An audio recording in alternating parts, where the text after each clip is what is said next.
नमस्कार, मी वर्षा आणि तुमचं सर्वांचं परत एकदा माझ्या चॅनलवरती खूप खूप मनापासून स्वागत आहे। आणि सर्वात अगोदर रक्षाबंधनच्या सर्वांना खूप साऱ्या शुभेच्छा। तर रक्षाबंधन निमित्त माझा भाऊ आलेला आहे, जे कोणी आलेले आहेत पाहुणे सगळे ते तुम्ही मागच्या व्हिडिओमध्ये तर बघितलेलंच आहे। तर रक्षाबंधन निमित्त जे पण काय दिसणार आहे ब्लॉग मध्ये ते तुम्हाला पुढे दिसेलच। तर चला तर मग आपण मस्त सेलिब्रेशन करूयात। खूप छान आहे, साडी घातलेली आहे आणि थोडासा गजरे लावलेत, पण काय झाले माहितीये का, केस खूप मोठे आणि सिल्की असल्यामुळे जास्त आंबाडा राहतच नाही, सारखा बाहेर निघते केस आणि खूप पिना लावल्या तरी सुद्धा तसंच निघते। तरी पण थोडंसं मी सेट केले तसंच। आणि शिया एकदम मस्त तयार झालेली आहे आणि शियाचे 2 भाऊ आहेत यावेळेस रक्षाबंधनसाठी। मागच्या वेळी तिची पहिली राखी होती त्यावेळेस पण आम्ही सेलिब्रेट केला होता, तेव्हाचे पण काही फोटोज आहेत, बघेल मी जर जमेल तर पुढे 1-2 पोस्ट करेल। आणि एकदम मस्त छान वाटतंय कारण की आज माझी आणि शियाची रक्षाबंधन खूप छान होणार आहे। दोघींचे भाऊ सोबत आहेत त्याच्यामुळे। तर चला तर मग कंटिन्यू करूयात। तर रक्षाबंधन निमित्त पहिल्यांदाच नाही का माझा भाऊ बडोद्याला आला होता। याच्या अगोदर औरंगाबादला एकदा आलेला होता आणि बरेच दिवस मधल्या काही 4-5 वर्ष गेले अशी काही रक्षाबंधन झालेलीच नव्हती। मग यावेळेस तो आवर्जून आलेला होता, त्यामुळे एवढं छान वाटत होतं। मला असं स्पेशल तयारी करू वाटत होते, मला साडी वगैरे घातली एकदम छान, कारण की मागच्या वर्षी मी आरूची आणि शियाची तयारी केली होती, माझी तर काही रक्षाबंधन झालीच नव्हती। तर मस्त एकदम तयारी चालू होती। मग मी 2 ताटं करत होती, म्हटलं चला यावेळेस आरूचे पण 2 भाऊ आहेत, ते छोट्या दोघी बहिणी त्या पण बांधणार होत्या एकमेकींना राखी, मामाच्या मुली म्हणजे आरूच्या। तर लहान मुलांसाठी मग मी सेपरेट चॉकलेटचं त्यांची वेगळीच ताट बनवलं आणि मग माझ्या भावासाठी किंवा यांच्यासाठी मग वेगळंच ताट बनवलं होतं। 2 ताटं बनवली, तेच तयारी चालू आहे। फुलांनी वगैरे सजवून चॉकलेटने एवढं छान तयारी चालू होती। आणि जिथे बसायचं म्हणजे पाटाच्या तिथे पण रांगोळी त्या वहिनी आमच्या काढत होत्या, कारण दोघी जणी मिळून मग आम्ही ही तयारी करत होतो। अगोदर आम्ही दोघी म्हणजे सगळेच लेडीज तयार झालेले आहेत, म्हणजे लेडीज नाही सगळेच तयार झालेले आहेत, म्हणजे राखी बांधून घेणारे पण आणि बांधणारे पण असं। तर शिया बघा मस्त एकदम डॉल सारखी तयार झालेली आहे, इतकं छान मेकअप करताना तर अशी मस्त उभी राहत होती। तर आता लहान मुलांचं ताट आहे ते व्यवस्थित तयार झालेलं आहे, म्हटलं अगोदर त्यांना राखी बांधून घेऊयात आणि त्यानंतर मग आपलं। तर आता रक्षाबंधन म्हणजेच मी आणि माझी बहीण माझ्या भावाला बांधणार होतो, शिया बांधणार होती तिच्या 2 भावांना, त्याचबरोबर वहिनी आलेले होते। मग वहिनीचा भाऊ नाही आणि यांना बहीण नाही, त्यामुळे मग वहिनी ह्यांना राखी बांधणार होत्या। असं हे रक्षाबंधनचा प्रोग्राम चालू होता आणि ज्या मामाच्या मुली म्हणजे माझ्या भावाच्या मुली 2 जण आहेत त्या एकमेकींना बांधणार होत्या। तर असं हे पूर्णपणे शेड्यूल तयार आहे आमचं। आणि दुसरा पण काही नाश्ता वगैरे झालेला होता, स्वयंपाकात जास्त काही राडा घातलेला नव्हता, कारण की रक्षाबंधन झाल्यानंतर त्यांना बाहेर फिरायला जायचं होतं, त्याच्यामुळे दुसरा काहीच नव्हतं आमचं, फक्त आता रक्षाबंधनचं सेलिब्रेशन होणार होतं। तर आता फायनली सगळी तयारी झालेलीच होती, जवळजवळ ताट वगैरे झालेली होते, रांगोळी काढून झालेली होते, सगळे तयार होते। आणि आता सगळ्यात अगोदर फायनली शिया आणि आरू यांचं राखी बांधण्याचा प्रोग्राम जो आहे तो चालू आहे। तर आता शिया अजून लहानच आहे, म्हणजे 2 वर्षाची पण नाही झालेली, मग तिला आणखीन सगळ्या गोष्टी येत नाहीत, मग मला ते कराव्या लागत होत्या। पण एक तिला जवळ बसून नाही का, पण ती पण एवढं छान करून घेत होती नाही का, मग मी थोडंसं तिला हेल्प करत होती, पण ती एवढं छान नाही का मॅनेज करत होती।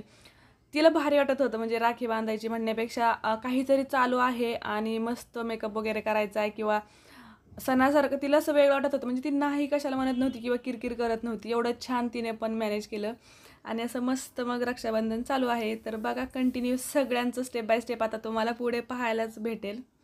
आणि असं हे मस्त बहीण भाऊ कसे मस्त गोड दिसत आहेत नाही का। मागच्या वर्षीपासून एक रक्षाबंधन म्हटले की वेगळंच भारी वाटतं, कारण की आता माझ्याबरोबर शियाचा पण तो सण आहे आणि एकदम छान मग मला तयारी करता येते, अजूनच निमित्त बनतं छान असं काहीतरी करण्यासाठी। तर आता सगळ्यांच्या राख्या बांधून होतील स्टेप बाय स्टेप। गिफ्ट आज काही कुणीच दिलेलं नाही, त्याचं उद्या बघितलं जाईल म्हणजे कोणाचं कसं राहील ते, कारण की ते काही सुटणार नाही। आज फक्त रक्षाबंधन आणि फक्त बहिणींनी आज पूर्ण कामं केलेली आहेत, भावांचं जे पण काही असेल ते उद्याच्या ब्लॉगमध्ये परत दाखवण्यात येईलच। आणि अगोदर शियाला फक्त बेल्टच लावला होता, पण मग नाही का आम्ही गजरे लावलेले बघून तिला पण वाटलं, मग मी ते तिच्या पूर्ण बेल्टला गजरा गुंडाळलेला आहे। खूप मोठा झालाय पण ते खरंच खूप क्यूट दिसतंय, म्हणजे भारी वाटते, म्हणून मग मी पण ठेवला तर तसाच।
ब्लॉग आहे रक्षाबंधनचा विशेष तुम्हाला कसा वाटला, म्हणजे माझी रक्षाबंधन किंवा शियाची आवडली असेल तर व्हिडिओला लाईक करा, त्याचबरोबर शेअर करा आणि नवीन असाल तर चॅनलला सबस्क्राईब करा आणि बेल आयकॉन सुद्धा प्रेस करा. तर नंतर भेटू अशाच छान छान व्हिडिओ सोबत. तोपर्यंत बाय बाय.